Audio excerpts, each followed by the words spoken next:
special guest, Auntie Michelle! Hi everybody, I'm so happy to be here. And today she's going to be reading Bunheads. Bunheads by Misty Copeland.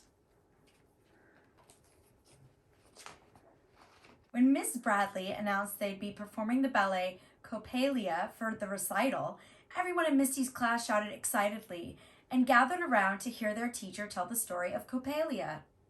Misty didn't know what Coppelia meant, and she was too shy to ask, especially since it was her first ballet class ever. So Misty took a spot on the floor, and before she knew it, she was completely entranced as Miss Bradley told the tale. Once upon a time, an odd old toy maker made a beautiful life-size doll named Coppelia to cure his lonely heart.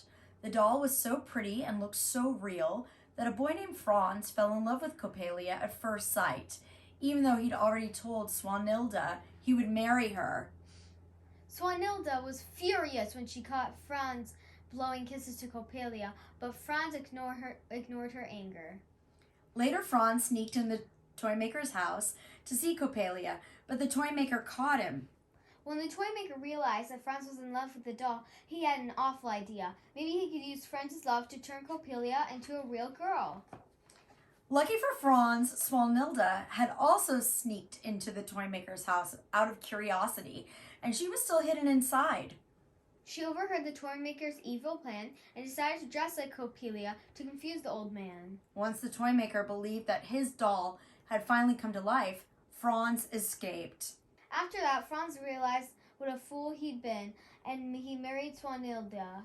The two lived happily ever after. Misty loved how Swanhilda never lost sight of her goal of her real love. She knew she wanted to be Swanhilda. In just a few days, we will decide what roles you will dance in the performance, Miss Bradley said. Now let's practice. First, there was a développé to tendu, front with one leg lifted forward, the pointed foot gently touching on the floor. Next was the rond-de-jambe to tendu front, with the legs stretched straight out to the front, making big circles round and round in the air with our toes. Then it got a bit harder with a pas de bourrée, moving from side to side as one foot crossed over the other. They had so much fun with the soutenu as the young dancers twirled and spun in unison. Finally, the lesson ended with a simultaneous pas de bourrée again and again. Misty picked up the steps easily, following only a half a second behind the rest of the class. Have you ever danced, Coppelia? Miss Bradley asked. Misty shook her head, nervously replying, I've never taken ballet before. Well, you're very good, Miss Bradley said. Come. She called to Misty and Kat, a younger girl who was full of energy. You two, up front. Misty could feel her heart pounding. Miss Bradley asked Kat to show Misty the dance of Coppelia. Coppelia sits in a chair on the balcony of the toy maker's house throughout the first act of the ballet. Kat held her arms in first position, then lifted her arms and turned her head like a robot, up and down and side to side. She performed the moves beautifully. When it was Misty's turn, she imitated Kat from the memory. You're both very gifted, Miss Bradley said. As soon as Misty got home, everything about the new class and the Coppelia fairy tale tumbled out of her. I'm proud of you, Mommy said.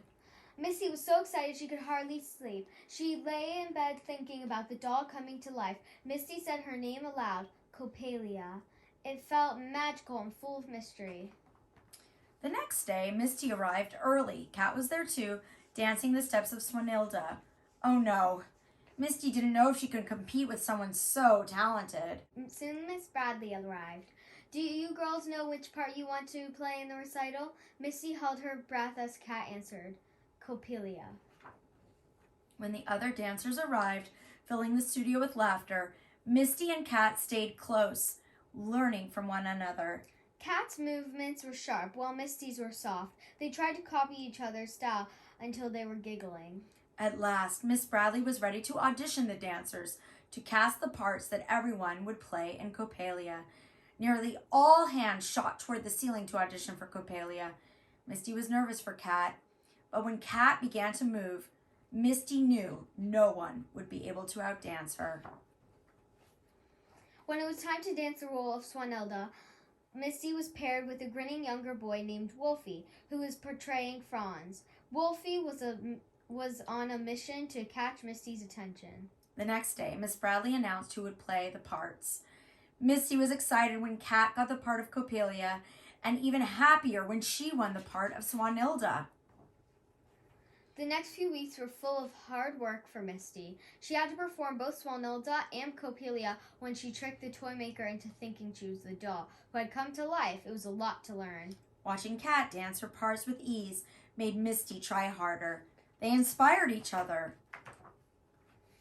The night of the performance, Misty was so excited she couldn't keep still. Staring up at the heavy red curtain, Misty felt a hand on her back. "You okay?" Kat asked. Misty nodded. "I'm ready." And then the curtain was rising up and away. Bright spotlights spilled onto the stage, casting a spell of stillness that would only be broken by movement. In her tutu and braided bonnets, Misty pranced onto the stage as Swanilda, with Wolfie playing the part of Franz. At last, lost in the dance, she felt the heat of the lights when she twirled and imagined she could see every face in the room, especially Mommy's. Misty smiled, proud of what she, Kat, Wolfie, and all the other dancers had accomplished together. She couldn't wait to see what they would do next. That's a great story. The end. I loved it, Shira, because we've talked about performing, which is something both Shira and I love to do, right? Yeah. And Shira, in fact, told me that she's interested in pursuing musical theater one day. Yeah. And that's something I did when I was younger, too. It's time for a joke? Time for a joke. Let's do it. Time for a joke!